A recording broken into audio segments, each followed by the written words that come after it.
Bertrand, j'ai 40 ans, je suis ARM au SAMU de la Charente depuis février 2012. Vous avez composé le numéro d'urgence de la gendarmerie nationale. 250, bonjour.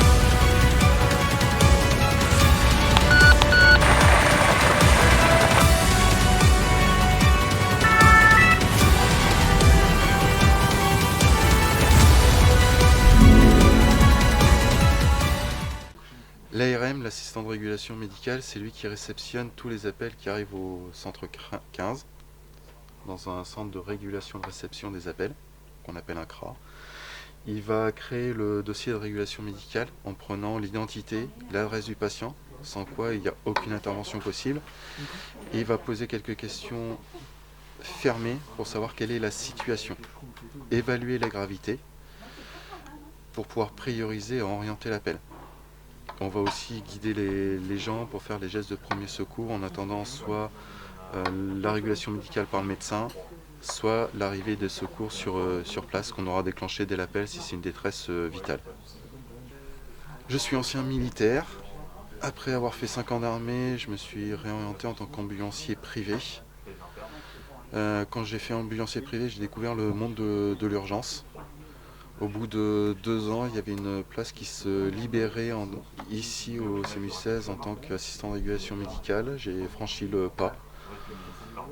Avant, on était formé sur le tas, c'est-à-dire qu'on prenait nos connaissances du métier d'ambulancier de terrain, comme les anciens sapeurs-pompiers, on était formé sur le tas. Et depuis 2019, il y a ce qu'on appelle des CFARM, des centres de formation d'assistants de régulation médicale qui se sont ouverts pour donner une formation diplômante à notre métier. Ouais, quittez pas.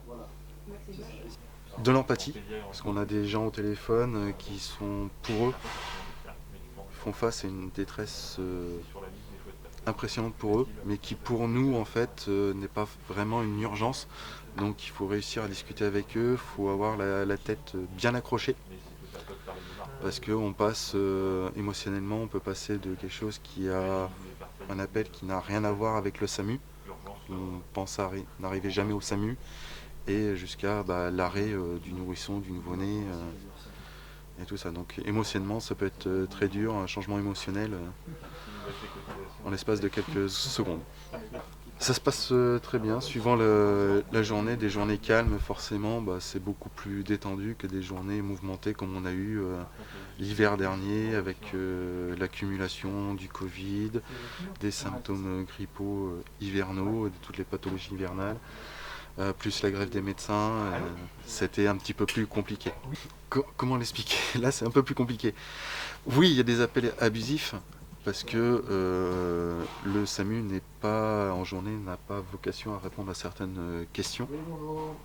On trouve de notre côté abusif, mais il faut aussi comprendre la population qui du coup, eux n'ont aucun, Centre 15, bonjour. des fois pas de médecin traitant, n'ont pas accès à un dentiste, se retrouvent dans l'incapacité d'avoir relation avec un professionnel de santé. Il n'y a que le 15 qui est ouvert.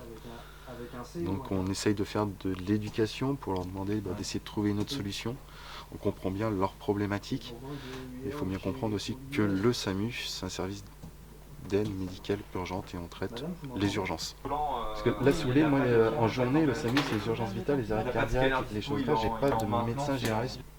Ça, c'est en journée. La nuit, en fait, la nuit et le week-end, on a des médecins généralistes justement qui viennent gérer ce genre d'appel qui normalement doit être traité en journée par leur médecin traitant, des choses comme ça. C'est à chaque appel, c'est une nouvelle aventure. Parce que tant qu'on n'a pas décroché, on ne sait pas ce qui se passe. Ça peut être la maman qui appelle pour savoir quelle dose elle doit mettre de lait dans le biberon de sa fille, comme la maman qui appelle parce que son enfant a fait une fausse route. Donc c'est l'aventure à chaque fois, faut à chaque fois se remettre en question. Je pense qu'on est utile vu le nombre d'appels qu'on reçoit, parce qu'on est les seuls justement à répondre 24/24. Donc la population a besoin de ça, surtout vu la conjoncture actuelle avec les hôpitaux qui sont en difficulté, les médecins généralistes qui ferment les uns après les autres, qui prennent leur retraite et la difficulté de recrutement pour eux. On est le seul centre en fait à être ouvert en continu. Il y a tellement de choses en fait, ce qui marque c'est surtout quand les gens nous appellent, ils sont face à une détresse vitale, qui sont complètement paniqués, qui sont agités, qu'on a du mal à canaliser, mais qu'on y arrive, on leur fait faire les gestes de secours, et qui nous appellent quelques jours, quelques heures après, qui s'excusent en fait de leur comportement, ou qui nous remercient d'avoir été professionnels, d'avoir réussi ou tenté de faire quelque chose, et qui nous rappellent pour nous dire merci, et ça fait plaisir.